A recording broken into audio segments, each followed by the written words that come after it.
Bonsoir, c'est Jean-Noël Fenel. Je fais une petite balade là, en plein cœur de l'été, pour vous faire écouter le silence assourdissant de la nature. Comme vous pourrez remarquer, en cette saison d'été et en cette saison de moisson, nous devrions entendre beaucoup d'oiseaux et d'animaux de la nature. Et nous devrions voir, comme en cette période, beaucoup d'hirondelles voler au-dessus des champs de culture et beaucoup d'oiseaux voler dans tous les sens ou être posés sur les fils électriques.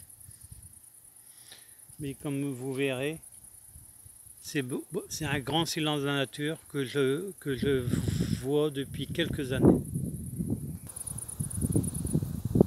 Sur ce chemin en pavé, je voyais régulièrement des oiseaux volter, ça là au moment que je passais, où je voyais aussi des petits insectes marcher sur la route, des araignées, des sauterelles et différents petits insectes au sol, hein, qui venaient aussi nettoyer un peu ce chemin,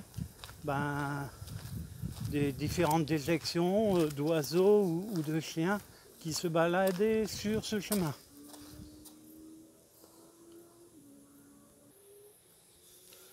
Dans cette zone où alternent des champs, des fossés et un peu de végétation, des arbustes, des arbres, en cette période-là, on entendait le roucoulement de la tourterelle des bois.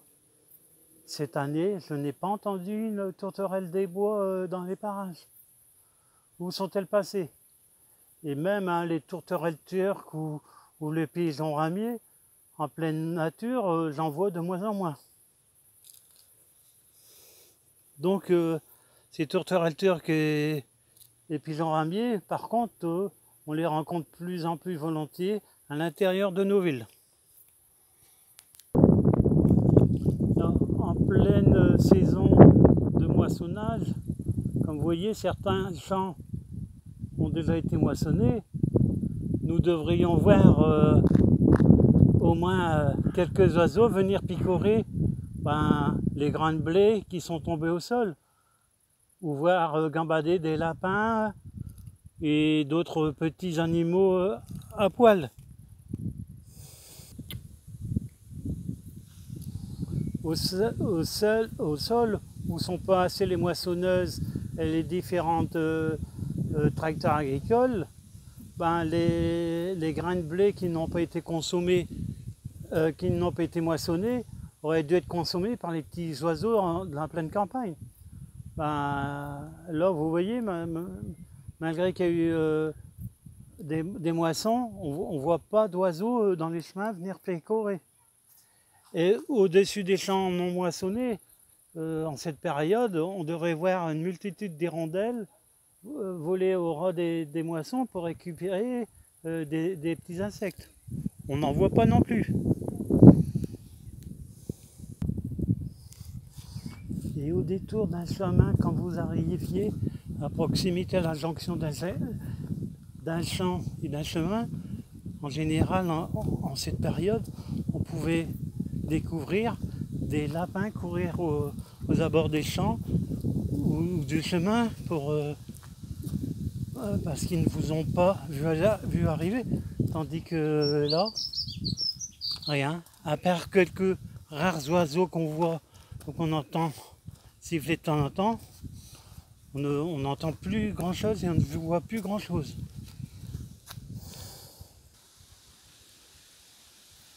Là, nous sommes près d'un bois en pleine nature, à part quelques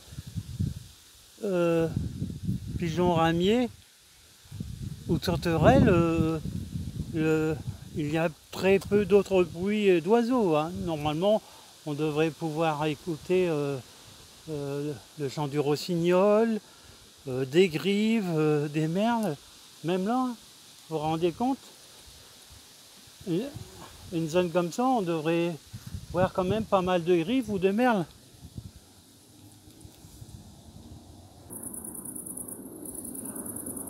ici on voit aussi une zone où on voit pas mal de chardons.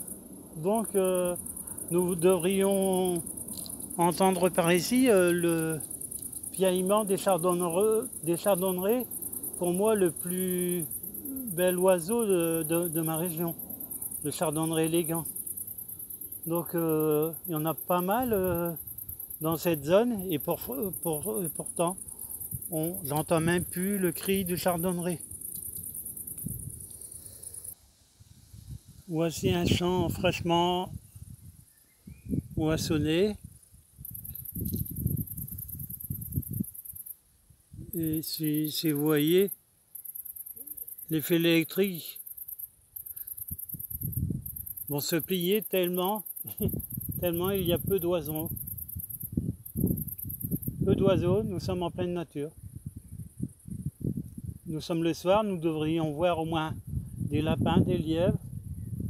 Et là, nada, rien. Ah. Quant au paysage, il n'y a rien à dire. C'est super joli, il y a de la végétation, c'est vert. Hein, il y a différentes essences, beaucoup des fleurs, des herbes sauvages. Mais il y a quand même un truc étrange sur toutes ces herbes sauvages. Elles sont toutes en excellente santé. Pas de traces d'insectes, ou très peu. Pas de traces de maladies.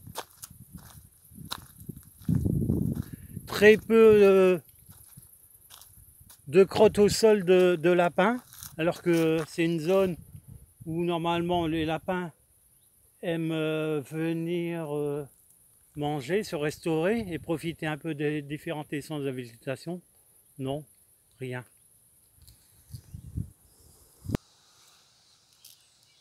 Avant, quand je me baladais dans cette zone, je voyais une multitude de lapins.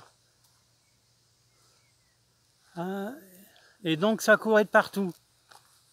Hein, là j'en ai vu un ou deux là-bas, dans le fond du champ, mais pas plus. C'est pareil, à proximité, il y avait des fossés avec des roseaux, donc je voyais beaucoup de bruants des roseaux. Là, ça fait plusieurs années que j'en ai plus vu. Vous voyez, dans cette zone en jachère, jouxtant des zones cultivées aux pesticides, pouvez-vous m'expliquer pourquoi dans cette zone jachère, on voit plus d'oiseaux?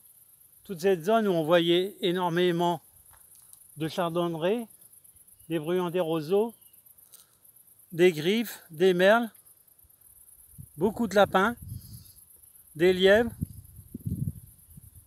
et surtout le soir, quand on se balade le soir ou tôt le matin, c'est là qu'on voit le plus d'animaux.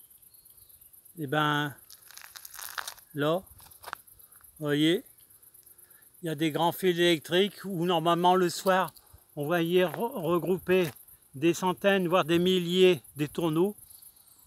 Là, on n'en voit plus.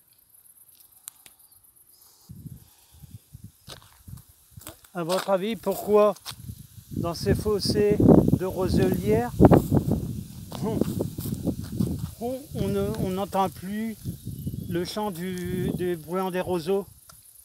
À votre avis, pourquoi il a quitté les lieux?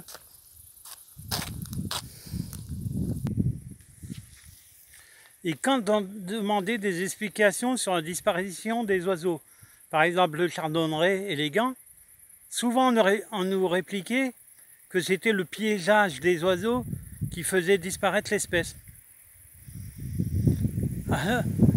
Alors que par exemple dans les années 60, 70 ou 80, des chardonnerets, on en voyait des milliers dans la nature, mais chaque village, chaque quartier, dans les maisons, on voyait des chardonnerets qui avaient été capturés et qui vivaient en volière dans chaque maison. Les petits chardonnerets, des bouvreuils, Et donc, souvent on prend les excuses, c'était le piégeage qui a fait diminuer le nombre d'oiseaux, mais ce n'est pas du tout le piégeage, parce que combien d'amoureux à l'époque avaient des oiseaux dans les villes et villages, et il y en avait malgré tout des centaines de milliers dans la nature. Hein, ce n'est pas les quelques prélèvements qui ont été faits par les amoureux des oiseaux qui ont fait disparaître la totalité de l'espèce. Donc la plus grande cause commune, ce sont d'abord l'utilisation des pesticides à outrance dans l'agriculture. Donc je précise, je n'estime pas les agriculteurs responsables de ça. Les agriculteurs ont mis la main dans le pot de confiture par l'industrie agrochimique, et une fois que tu as mis la main dans le pot de confiture, tu ne sais plus retirer de ta main, et tu te vois être pris au piège comme une personne qui a une addiction pour pouvoir survivre. Donc je finis cette vidéo sur cette dernière surface en jachère, où là c'est pareil, elle est un peu séparée des cultures aux pesticides à cause d'un bosquet d'arbres, et même dans cette zone-là, je n'ai point vu de lapins, même des crottes de lapins sur le chemin. Il en reste quelques-uns, mais en cette période avant, on envoyait des dizaines et des dizaines de lapins dans cette zone-là. Je voyais des différents oiseaux, et là, comme vous voyez, c'est un peu assez désert au niveau animaux, à part quelques oiseaux qu'on entend encore chanter, mais ça n'a rien à voir. Le bruit est vraiment très discret par rapport à ce que nous on avait, à ce qu'on avait avant. Donc ça devient un silence assourdissant. Donc depuis quelques jours, quelques semaines, nos grands médias nous serinent sur le réchauffement climatique, que je ne nie pas, au contraire. Le réchauffement climatique, quand vous regardez l'horloge biologique de la Terre, il y a eu plus souvent de périodes de réchauffement climatique que de périodes glaciaires. Hein? Nous, on vient de sortir d'une période glaciaire. Si on reprend peut-être un cycle de réchauffement climatique, ça ne m'étonnerait pas. Peut-être que l'homme accélère un petit peu, mais en tout cas, moi je vois bien la différence dans mon jardin. Le taux de CO2 augmente la croissance de ma végétation. Hein. Je vois bien que chaque année, je suis obligé de tailler régulièrement les arbres tellement ça pousse à vitesse grand V depuis cette augmentation de CO2. Mais l'augmentation de CO2, ça augmente la croissance de la végétation, mais la végétation, elle consomme aussi le CO2 en surplus dans l'atmosphère. Donc, je pense qu'il serait plus facile pour nous de s'adapter à un réchauffement climatique que le contraire. En cas de glaciation, si vous voyez que la moitié de l'Europe est sous la glace, eh ben, qu'est-ce qu'ils feront toutes les populations? Ils vont tous aller en Afrique, en Asie. Alors, ça serait peut-être encore plus grave. Par contre, une grande destruction qui est en cours depuis 30 ans et qu'on n'entend pas dans les grands médias, et que ça serait le plus urgent de s'occuper de ça, c'est l'industrie agrochimique qui est en train de tout tuer. Et ça fait un déséquilibre de la biodiversité que beaucoup de gens n'en perçoivent pas les conséquences à plus ou moins brève échéance. Voilà. Donc, moi, je veux d'abord mettre l'attention et vous alerter que même si réellement il y a un réchauffement climatique, mais pour moi, la chose la plus importante actuellement, c'est l'utilisation outrance des pesticides qui est en train de tout bouleverser notre biodiversité et qu'on risque d'avoir un retour de bâton très très très désagréable. Voilà. Allez, bonne soirée.